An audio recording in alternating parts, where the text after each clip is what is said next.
in the aftermath of the Reggae Boyz securing maximum 6 points from their first 2 final round games in World Cup qualifying, with a younger, hungrier, and more energized team without 7 or 8 regular starters. The question is, should Coach Steve McLaren automatically put these players back in the team, or should he by and large keep this younger, sprightlier core together? I mean, except for goalkeeper Andre Blake, who is a must pick, I can't see many of the returning players just walking right back into the team. I mean, when last the Reggae Boyz scored 6 unanswered goals across 2 games, why would anyone want to break that momentum?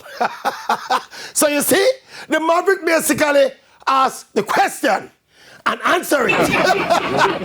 No, they should not get automatically back into the team. Instead, the coach should face them in systematically.